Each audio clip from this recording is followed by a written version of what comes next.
देवरिया की सदर विधानसभा सीट पर भाजपा और सपा के बीच में संघर्ष की स्थिति हो गई है और कल रात को झगड़ा भी हुआ एक गांव में, जहां पर भाजपा समर्थकों पर हमला हुआ और काफ़ी लोग घायल हुए हैं। हमारे साथ भाजपा प्रत्याशी शलभ मणि त्रिपाठी हैं, हम उनसे बात करेंगे। शलभ जी, क्या हुआ था कल रात? नहीं, देखिए, समाजवादी पार्टी के लोग अपनी हार से बौखलाए हुए हैं और पूरी तौर पर आप देखिए एसपी सिंह बघेल के साथ क्या हुआ, वैसे ही कल देवरिया के भीतर भी समाजवादी पार्टी के गुंडों ने, जो भारतीय जनता पार्टी के कार्यकर्ता थे, हमारे मंडल अध्यक्ष हैं ब्रजेश गुप्ता जी, इनके साथ इन पर हमला किया। इनके साथ प्रजापति हैं, रविंद्र प्रजापति, उन पर हमला किया। उसके साथ ही साथ हमारी कमलावती निषाद जी हैं, हमारे अशोक निषाद जी हैं, हमारे अमन निषाद जी हैं, इन पर हमला किया गया। महेंद्र निषाद जी पर हमला किया गया। पूरी तौर से बौखलाए हुए हैं चुनावी हार से।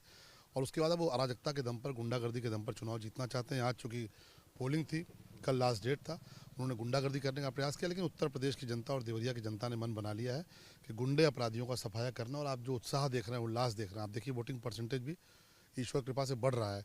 ये वोटिंग परसेंटेज इन गुंडों के खिलाफ है, इन माफियाओं के खिलाफ है। ये जो लाल टोपी पहन के गुंडे घूमते हैं, उनके खिलाफ है। और प्रचंड बहुमत के साथ भारतीय जनता पार्टी की सरकार आ रही है। सदर विधानसभा को तो भाजपा का गढ़ कहा जाता है, उसके बाद भी तमाम बार देखें तो भाजपा जीतती आई है और अभी प्रत्याशी बदल दिया। इसके पहले सत्य प्रकाश मणि जी थे, तो कहीं ऐसा तो नहीं कि अंदर की कोई लड़ाई हो, उसके जो समाजवादी पार्टी के लोगों के साथ हो गए हो, कुछ ऐसी? देखिए, कार्यकर्ताओं की पार्टी है। अकेली भारतीय जनता पार्टी कार्यकर्ताओं की ऐसी पार्टी है जहां पर एक सामान्य कार्यकर्ता देश का प्रधानमंत्री बन सकता है, मुख्यमंत्री बन सकता है। और यहाँ पर कोई कैंडिडेट नहीं होता, सिर्फ एक उम्मीदवार होता है, कमल का फूल।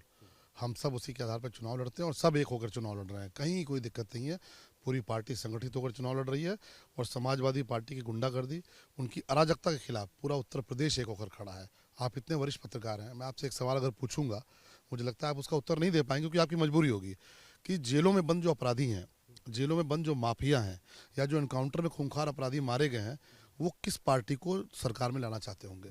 सबको पता है, जेलों में बंद जो अपराधी हैं, खूंखार अपराधी हैं, वो समाजवादी पार्टी की सरकार चाहते हैं। उत्तर प्रदेश की जनता क्या चाहती है? भारतीय जनता पार्टी की सरकार। ये पूरा चुनाव अपराधी बनाम उत्तर प्रदेश है। उत्तर प्रदेश इसमें हर हाल में जीतेगा। अच्छा, 6 चरण आज पूरे हो जाएंगे, एक चरण बाकी है। पूर्वांचल में क्या आपको लग रहा है कि जैसे अगर पश्चिम उत्तर प्रदेश देखें तो समाजवादी पार्टी के लोग दावा कर रहे हैं कि वहाँ बढ़त है, फिर मध्य में बढ़त है, पूर्वांचल में भी वो दावा कर रहे हैं, क्योंकि जातीय समीकरण तमाम छोटे छोटे दल उनके साथ हैं। आपकी क्या आकलन है इसमें? देखिए, मैं आपको गिनवाना शुरू करूंगा तो निषाद समाज के सारे लोग यहाँ पे खड़े हैं। देखिए, सारे लोग लाइन से खड़े हैं। सुनील निषाद जी हमारे हैं, दीपलाल जी निषाद जी हैं, कमलावती निषाद जी हैं, अमन निषाद जी, पूरे लाइन से सब भारतीय जनता पार्टी के साथ है। क्योंकि उनको पता है कि ये इसी तरह की जाति की राजनीति करके आते हैं। और जब मलाई खाने की बारी आती है तो मुलायम सिंह यादव जी के परिवार में अखिलेश यादव, शिवपाल यादव, अंकुर यादव, अक्षय यादव, डिम्पल यादव, धर्मेंद्र यादव और न जाने कौन कौन से लोग हैं, वो मलाई खाते हैं। आज सारा कुनबा यादव परिवार इकट्ठा भी है बनारस में, बस सभा हो रही है। जैसे जैसे इकट्ठा होंगे, उत्तर प्रदेश की जनता भी इकट्ठी होती जाएगी। क्योंकि जहां ये इकट्ठे होते हैं, लोग समझ जाते हैं कि लाल टोपी वाले गुंडे आ गए लूटने के लिए। पहले आपने देखा था ना कि वो तमाम समुद्री लुटेरे आते थे एक साथ कोई इलाका लूटने के लिए। तो ये लुटेरों की तरह आते हैं, लूटते हैं, खसोटते हैं, नोचते हैं, माताओं बहनों के सम्मान के साथ खिलवाड़ करते हैं। लेकिन अब जब सबने देख लिया है कि बाबा का जब बुलडोजर चलता है तो ये लुटेरे भागते हैं, भ्रष्टाचारी भागते हैं। इसलिए बुलडोजर वाले बाबा दोबारा आ रहे हैं, प्रचंड बहुमत से आ रहे हैं और कुछ अतिरिक्त बुलडोजर लेकर आ रहे हैं।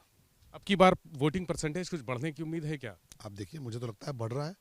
इसी देवरिया में पिछली बार जो जितना वोट परसेंटेज था, उतना अभी 2 बजे तक हो चुका है।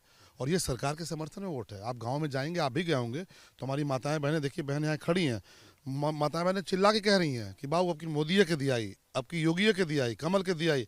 पहली बार ऐसा हो रहा है कि 5 साल तक कोई सरकार चली हो, एंटी इनकम्बेंसी के नाम पर कुछ नहीं है, उल्टे प्रो है कि सब कुछ की नहीं, यही सरकार चाहिए। तो मुझे लगता है कि बहुत निर्णायक होगा।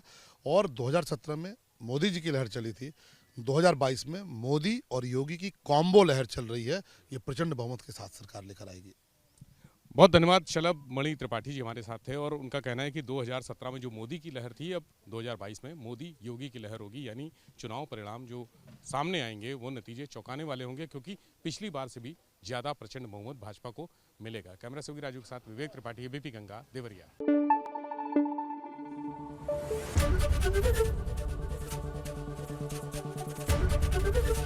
एबीपी गंगा, खबर आपकी, जुबान आपकी।